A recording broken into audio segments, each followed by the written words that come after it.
Welcome, property investors. This is the Building in Perth podcast with your two hosts, Chris Holland and Tony Hyde. If you're a property investor or you're curious about investing in property in Western Australia, this is the podcast for you.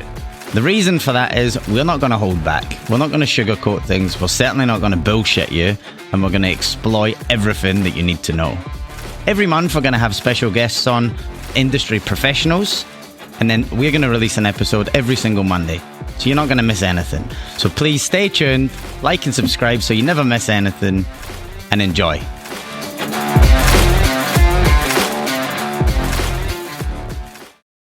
Hello and welcome to the Building in Perth podcast, episode number 4 with your host Tony Hyde and Chris Holland. Hi, how are we? Today we're going to, another short one, but we're going to talk kind of two topics that I think go hand in hand. Why build against established, and then if you build, the options of building techniques that we can use. It's great we've got Chris again here. Chris is a registered builder, so he's going to really talk to you all things building and get the insight and get rid of some of those crappy myths around double brick. We fucking hate double brick. Anyway, we'll get onto it. Cool. Chris, talk to us about why building against established. What the pros and cons of each. Start with the pros. The easiest one is bigger blocks. Developers now are getting a bit greedy. They're making the blocks smaller and smaller and smaller. So if you want a nice big 600, 700, 800 square metre block, established is the way to go. There's no question about it. However, because of the R codes and how when these blocks were released in whenever it was, 20, 30, 40 years ago, often a 600 or 700 square metre block has a massive front garden. You can't use it. Well, other than for gardening, you can't really use it. So you get bigger blocks, but not always it's in the right areas, if that makes sense. And you end up with like pokey little houses on these things as well. You've got these like 800 blocks, right? You've got like 150 square, and it's tiny. That's right, yeah. And then you talk about the cost of renovating or even knocking it, like we can go through all that stuff as well. Excuse me. Right. Yeah, so like in terms of pros, established areas, you're next to high schools that have like a good track record, like Willerton and stuff like that. They're sought after areas, but you're paying for it. There's no question. The other thing is obviously there's no build time, so you move in straight away. It's done. It's finished. It's ready to live in. So these are good pros, but I think there's more cons than pros, if I'm honest. Yeah. I think there's a lot more pros for building your own house, designing it yourself, making it suit your family's needs. Every family's different, so more often than not, when you buy an established house, the first thing that you need is paint the thing. It needs a paint job, if they've not already painted it. It needs new carpets, it stinks, someone smokes in the house, blah, blah, blah. You end up paying all this money for a brand new house, your new house, which isn't a brand new house, which is an old house. You're inheriting old problems, and you need to spend thousands and thousands of dollars to renovate it, which isn't cheap. And you get in and go, I'll just quickly do an update in your kitchen, 20 grand. I want to put a new bathroom in, 40 grand. Do you know what I mean? It's huge. Yeah. What's the chances you buy an established house is absolutely perfect to your needs? Zero.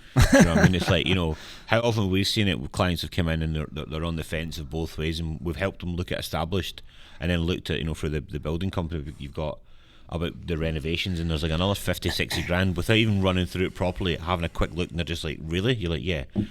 So that's when the build comes back into play, right? I think so. Like, don't get me wrong, it depends on everyone's situation. If someone just emigrated here from another country, go and buy a house, you know what I mean? If you came over with a bit of money in your bank and you want something now, you like an area, go buy something. I think there's definitely a place for it in the market. I just think if you're going to live in this place and you're in no rush for it to get built, so if you've got a year where you're renting somewhere or whatever, why the hell would you not design your own house? I think that's pretty cool.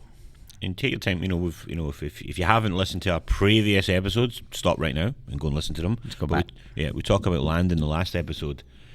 If you've got the time, find a location, do that, and then design your own house. We talked through that at length in the last couple of episodes. Depends on the person, you know what I mean? Yeah. Like I said, it suits a lot of people that just to go and buy something that's ready to move in straight away. But fuck, if you're going to live in it for a long time, fucking build your own house. Build it, and if you've got the money, buy, have a look and go, that's a nice big block and the house is a heap of shit. Sometimes it's better to knock the fucking thing down and rebuild on top of it. Yeah. And we've done a few of them, Yeah. and it's not as expensive as you think to knock a house down. 25 grand. Do you know what I mean? Used to be 20, but 25 now. Yeah. That's not like ridiculous. If you think it's not ridiculous amounts of money, but you're going to have the money because you're buying that area and the house, real estate, yeah. and that's going to bump it up. So you might, feel like you're going to have cash to do it, but you can end up with like an absolute peach of a house on a great area. Yeah. You got to have cash. Yeah. So, like, I think it's pretty obvious. The pros and cons. So the pros and cons of building. Well, you get what you want. You're not inheriting old problems. I mean, that's another thing. When you buy somewhere, nearly every house. There used to be a thing here. The company's called John Holland, and they're a waterproof company, but they only give a 7-year warranty. So any house over 7 years, the warranty's gone in terms of your waterproofing. So I'm just talking purely about your wet areas where your showers are. A lot of the time, if you look at, especially if it's a double brick home, if you look on the outside or in the corridor, whatever backs onto the shower, you'll see a bit of moss or mold coming through. It's fucking horrible. Like, you're inheriting these old problems where a brand new house, it's waterproofed, it's whatever, you're under warranty, you've designed it, it's brand new, it's clean, it's fresh, there's no stains, I don't know, brand new carpets. I don't know. I think it's a no-brainer, but I am definitely what's the word? Biased. Yeah, I am 100% biased.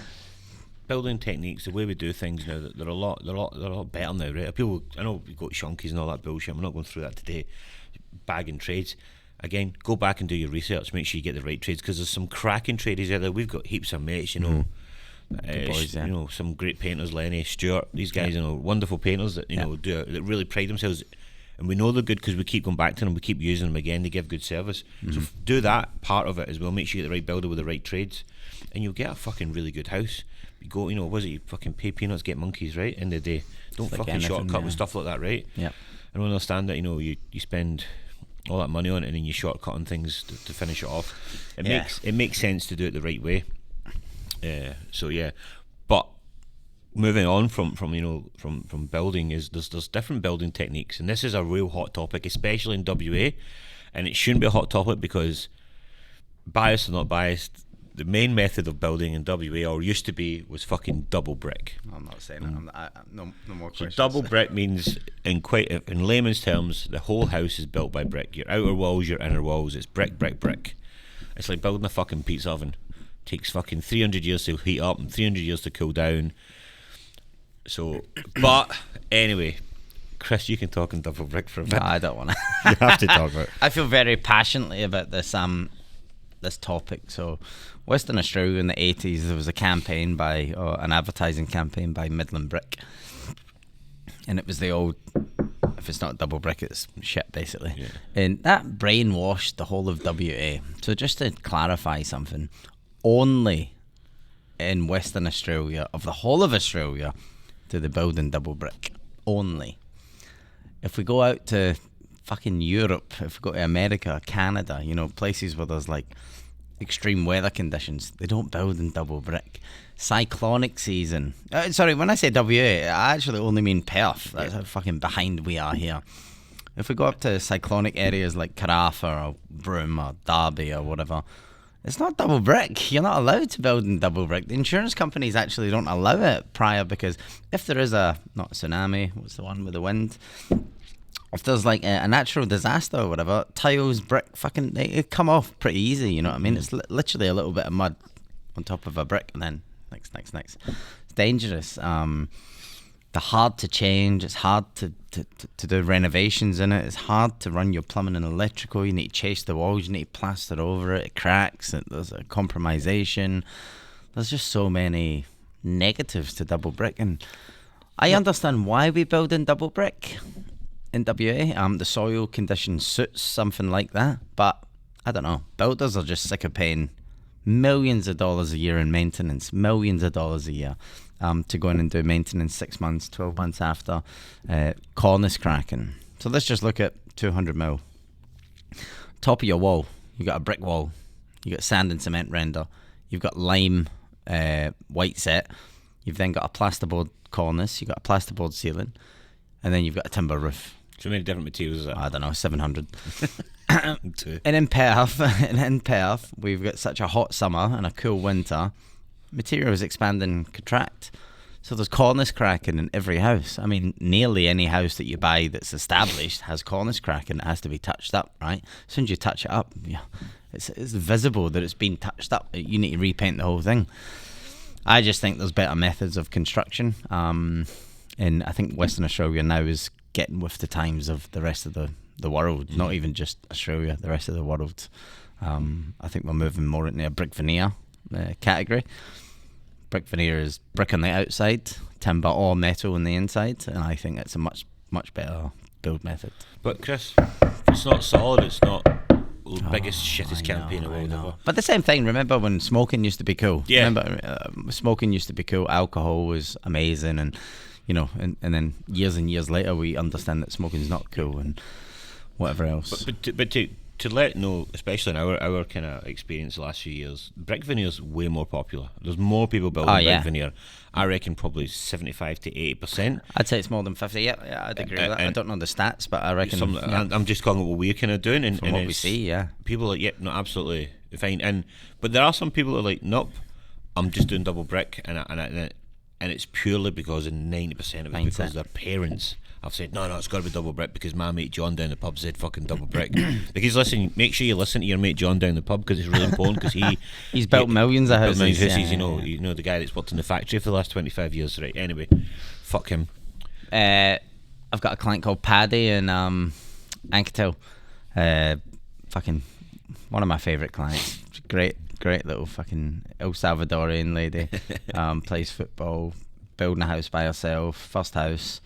Fucking saved up, done really well. Her dad told her to choose double brick. I think she got the keys about 2 or 3 weeks ago. I need to come get my sign off her front garden. It was 14-month build time or something like that. But the builder warned her at the start. She had an option. She had an upgrade option of $9,900, let's say, to convert to brick veneer, and they gave her a 6-month front in terms of we'll build your house 6 months quicker if you go brick veneer. You also get full wall painting included, higher ceilings, better acoustic value, better insulation value. Nah. Dad said double brick. Dad's from, doesn't matter where you're from, but like an El Salvadorian man who's not a bricklayer or not a builder, and I don't know, man. She got quite upset when it took so long to get brickies, but the builder actually gave her the opportunity to convert, and she never. And that's fine. That's at the end of the day, she got what she wanted. And a boom, it only took 14 months or something to build. She still got what she wanted, but I don't get it. And let's go down some of the comparisons between double brick and brick veneer. So straight away, wall heights. Quite often unstandard. If you go brick veneer, you get your 30 to 31 course ceiling heights, which gives you how much more? A little bit much more, right? Because you're only putting what? How much for the people listening? If you're not watching, it's about 500 mil, right? Yeah, it's 3 brick courses. Three height of brick, right? 86 mil times 3. Yeah, that's numbers and stuff is too. Nah, I don't do numbers. You're the builder, you tell the real numbers, right? But that much difference, right, is all those bricks all the way around the house constantly, or it's just a wee bit of timber and a wee bit of steel all the way around your house. It's minuscule, right? Yeah. So that's one that you get. You should get, and I would challenge higher the builder. ceilings. I want higher ceilings, and I want it for fucking Nothing. cost, because it shouldn't be anything. Yep. Then you get the gyp rocking and stuff like that, right?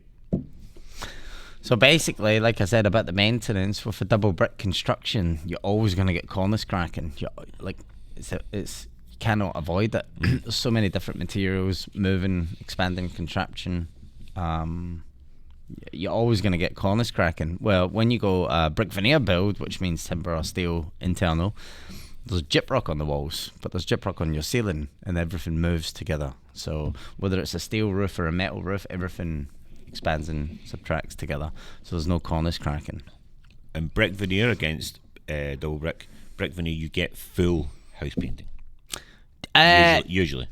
Usually, yeah. You should push for it. There was for a while there where builders were not including painting, which is mental, right? You're spending $300,000 on a house and they're not painting it. It's really weird. But yeah, that was kind of like an incentive to get people to sway themselves. As a general rule of thumb, a 3-bedroom house will cost you $4,000 to paint all the walls only. A 4-bedroom house will cost you $5,000 to paint all the walls. So a lot of builders were, handing over double brick homes unpainted, and then clients were going to have to put in an extra $5,000 of their own money to get a qualified registered painter to paint it. If anyone charges you any less than those figures, they're not a painter. Yep. And the paint will just peel off the walls, basically. So definitely. Again, yeah, brick veneer. I think it's the way to build them. Yeah, and you've got other things like energy efficiency, and you've got yeah. So like over in WA, we've got the shittest building regulations. So in the eastern states, it has to be 6-star energy now. We don't here. We use a thing called SEPs, where basically we aim for 5 stars and we fail. So we do a thing called SEPs, which I'm not going to dive into too much. But basically, the builder then signs a contract or signs a bit of paper that says, "Oh no, we'll do this, and this to get to the 5-star energy." That's the full star of energy rating, less than the rest of Australia. And they never do. It basically gets signed off saying, if you do this, if you comply with this, it will be 5-star. The builder never does it. It's fucking dodgy, man. And all builders do it. That's the worst thing. I think 6-star, fuck it, aim for 7. It should be a minimum standard. Every house should have solar panels. In Australia, why do we not have solar panels on every fucking house? Especially in Western Australia, man. We've got sunlight for days. Why don't we use it? Why don't we use less energy? Why don't we use less resources? Why don't we use less everything? Why do we not have solar panels included in every single house? Again, exactly on the houses. When you go brick veneer, you have to check with your builder. You get insulation in there in between your walls, because that helps keep it cooler, keep it warmer. Double glazing, we should have double glazing standard as well, because that again keeps the heat in, keeps it out, keeps it cool in, keeps it cool out. We, as you can tell, we're both not from fucking Australia. Double glazing was standard when I was growing up. It's like everyone had double glazing. There was insulation in the walls, insulation in the roofs. But that's in every country in the world except from Australia. Well, it's mental. Probably Perth as well, right? Because Perth you look at Queensland, North Queensland, where there's mass cyclones. It's all timber framed, cladding. Yeah. Which I think it's do your research. Come and speak to us. We've always said that, come and talk to us. We'll tell you the difference between it all, and we'll take you through it. Well, there's a lot more to it, but there's a lot more pros in my eyes than there is cons against going brick veneer against double brick. I think so. I mean, and look, just for full transparency, I'm a timber frame builder. I love building just in timber. I just believe that's the way houses should be built. So talk about timber frame. What are the pros and cons? Because there are obviously. But there's something. So the one that always gets asked to me about timber framing is we've got a termite problem in WA. Justified. About that. How do we, it's a 100%. How do we get around it? What do you do to get around it? So when we used to build timber frame homes before that ad campaign, if you go to Fremantle or Subiaco or Leaderville, any of these older suburbs, they're all timber frame houses. They're all still standing. We built them on stilts, but that was Jarrah, right? So back then we used to use Jarrah, not pine. Jarrah is a fucking magnet for white ants and termites and stuff like that. Nowadays, we treat our timber with termite-resistant spray and chemicals and stuff like that to deter termites or white ants to get even into the timber. So it's not an issue now. Same, it's like anything. There was teething problems, we've overcame them, and now we have a solution. So I'm not saying you'll never, ever, ever have an issue with a timber frame home, but fuck me, all the negativity around timber frame homes, they're solved. Yep. There's no termites, there's no white ants. And if you should be getting your house sprayed and checked every year for all sorts of bugs and pests. Part of that is termite in there. Get them to have a look at it. If it's the case, they'll spray it. Happy days. It doesn't cost much, a couple $100. I mean, in a double brick home, you still get termites and stuff like that. They end up getting into the ceiling space or go through your door frames or whatever. Like we've just done a big renovation in Fremantle, North Fremantle, and fuck me, half the back of the house was termite smashed, ripped out, redone everything, blah blah blah. But it was all Jarrah, which is like, again, it's like gold dust for for termites. Like they love it. So nowadays, yeah, pine is the way to go, Right, and it's okay. treated accordingly. So there's not an issue with that. Other what's negatives? I think just people don't like that sort of hollow feel when you knock on the wall. Yeah, but that's, and I can understand it, because you know how you walk around your house knocking on the walls every Yeah. 3 seconds. For fuck's sake, You come feel that it's like yeah. You feel like it's a bit not superior. Hey, I don't know. There's like a stigma around if it's not solid, it's weak. Oh, fuck me. But How many times do you? Yeah. And we've done this, if you want to call it the Pepsi Cola challenge. We've took clients through houses like display homes, some that are brick veneer, some that are double brick, and they've no No idea, fucking clue yeah. until you go like that on the wall, and then you go, oh, and you can see their face change instantly. You're like, guy, you didn't even know, because you had no That's clue, because right. the way we build it, the way it's done, you wouldn't even know, right? So like in the last year or so, maybe 18 months, BGC, who are the biggest, so they own fucking brick makers, right? They own BGC Cement. Is that So they're monopoly, pushing I say? everyone to go double brick, because they own the two biggest companies of the supplier chain. But even BGC now have actually started going not brick veneer, double brick, but putting plasterboard or putting gyprock on top of the walls. So you still actually, even in a double brick house now, you still get that hollow sound, because it's called dot and dab. So you put masonry concrete or masonry cement on the brick and then push plasterboard on top of it, so it creates a 10 mil air gap. So it still sounds like that, but it's double brick, but you've just doubled your workload. It's fucking weird. The reason for that is to stop that maintenance cost of cornice cracking and stuff like that. So it's going to be a thing that brick veneer is just the way you build, in my opinion, and then you're going to have niche builders that build in steel or timber. Generally the builders that build in steel, like Summit, fucking great company, not got one negative thing to say about Summit, but they own the truss manufacturer. Yep. They produce their own steel trusses, and so they should, because that's how they can maintain a quick build time. I think you're going to see a big push in the timber market, and I've heard through the grapevine, legislation is changing that we have to build our roofs in truss form now because of working at heights issues and safety issues.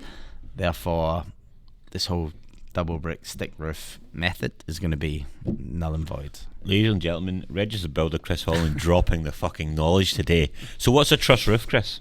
A truss roof is a prefabricated roof panel, and they can either be spaced at 600, 900, 1200 centres, but they're made off-site. They're pre-finished, basically. So you just stand them up, secure them, brace them on-site, and then repeat the process.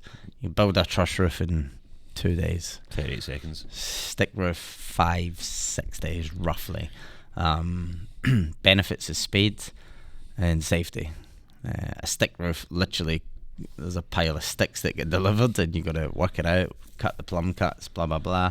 In a factory, it's a controlled environment, it's safe, and then you do have to get a crane on site normally to get them craned up. But this is the method of construction everywhere in the world except from Perth. Yeah, it's mad. It's just mad. There is about 400 different types of construction, right? But we're only focusing on like your three: double brick, brick veneer, and the last one I want to talk about, and this is, I know that you love this kind of technique, that's why I'm sobbing last, is timber frame with cladding or type sort of stuff. I think it's the best. It expands, subtracts together. So just for us, what is timber frame and cladding sort of thing? What is it in layman's terms for the non-educated? Go to Fremantle. Yep. Fremantle, the old Fremantle houses, the weatherboard look, the beautiful fucking timber, window frames and doors, and I mean, in terms of cladding, there's so many options now. You can have a modern house, you could have an old house, you could have in between, you can have render, you can have master wall. There's so many options with cladding. But timber frame, in my opinion, it's eco-friendly, it's sustainable. Every time they cut a tree down, they plant a new one. When it's double brick or clay or whatever, you're digging out of the ground, you're using resources. And I feel the whole world is going that way. It's going more eco-friendly, sustainable. I just think it's the way to build, man. I really do. And the thing is, in Western Australia, when you talk about insulation, right? This is mad. This is actually mad. A double brick home, you've got a roof, 250 square meters. When they insulate it, they put the bare minimum insulation, like an R2 or an R2.5 ceiling bat, just sitting on top of your plasterboard ceiling. You get to the garage or your alfresco, which is under the same roof, and it's hardy flex. So they use the thinnest, shittest material. It's 4.5 compressed concrete. It's called Azzy board or fiber cement. They don't insulate it. So your whole house is insulated, but your alfresco, your garage isn't insulated because they've changed products, which means all that heat or all that cool air that it's sustaining, or the whole reason of having insulation, it just escapes through this shitty fucking 4.5 mil thick concrete compressed panel. It's the way we're building in Western Australia is just ridiculous. It's unbelievable. It's just not sustainable, and it's lazy. It's cheap. It's lazy. It's the quickest shortcut. A timber frame house, you insulate everything. It's beautiful. You can't hear anything outside. It's cool in summer, and it's warm in winter. You don't need any air conditioning. Like you just do the test yourself. You walk into an eco-friendly or a timber frame house. You walk into a double brick house. It speaks for itself. Yeah, and you've mentioned me years ago, a double brick house is like a pizza oven. You know those stone pizza ovens you have in the back garden? It's exactly what it is. It take ages to heat up. It takes a long time to heat up, and it takes a long time to cool down. 80% of our energy is wasted through our windows, which aren't double glazing, but the rest of it is through your walls, your wall cavity. If you think of it, if you ever put a hose on one side of a brick, eventually that water seeps through to the other side, right? So that is what you're building your house out of. Yeah. So then what Western Australians have done is, fuck it, we'll just put a 50 mil cavity in between, and we'll let the water fucking pull in here. And then it just slowly eats away at your slab and all that stuff. It comes through. It's just a very West Australian mindset of building, and yeah, this is going to be controversial. There's no doubt about it. But and I know we know fine just well. Be open-minded. Yeah, we know fine well. Even, and like I said, please comment. We're happy to discuss it with you. And again, these are our thoughts and feelings, what we think. But we know it's true because it's backed up by people. We've got facts and science. Yeah, clients from the UK, clients from New Zealand that have built on all these other techniques.